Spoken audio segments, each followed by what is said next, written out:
Well, we had an election, and now it's over. Some people are happy, some people aren't.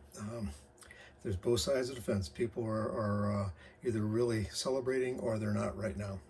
So, what do we do about this? Now that the election's over, what do we do? Let's talk about that today in your morning cup of inspiration. You know, even though the election's over, our job isn't. We are to be praying for our leaders. No matter who's in office, we need to be praying for them. In Romans 13:1, the Bible tells us, "Let every person be subject to the governing authorities." We are still to be subject to the people that are in charge. For there is no authority except from God, that those that exist have been instituted by God. He puts people in the places that He wants them to be in because He's going to do it for His glory. It's all going to work towards His glory.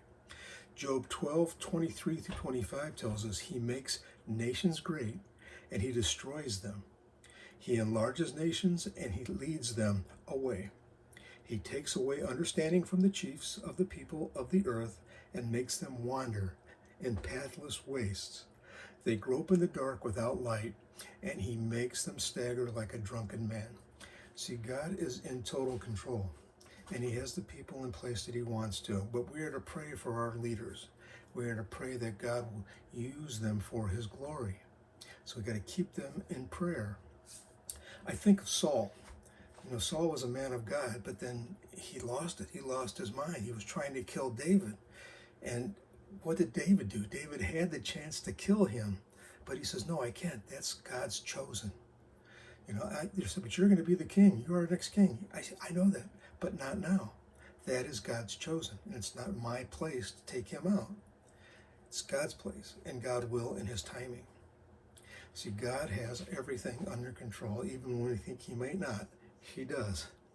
Daniel 2:21-22. He changes times and seasons. He deposes kings and raises up others. He gives wisdom to the wise and knowledge to the discerning. See, we just have to keep depending on Him and just keep giving Him our all and praying for the people over us. It reminds me of going to work one day years ago. I wasn't crazy about going in there, and I didn't like what I was doing. But I was reminded that just treat the person as if they're over me, just like the government's over me, just like Jesus. We got to treat Him and do everything as if we're doing it unto the Lord. Because when we're doing that, we're honoring God, and that's what He wants us to do, and that's what we need to continue to do. I want to leave you with this. 1 Chronicles 16:11. Seek the Lord and His strength. Seek His presence continually. He will never forsake you. He won't leave you or forsake you ever. Continue to bow to Him. Continue to give your all to Him. Continue to pray for the governing bodies. God bless you, everyone. I look forward to seeing you again for another Morning Cup of Inspiration.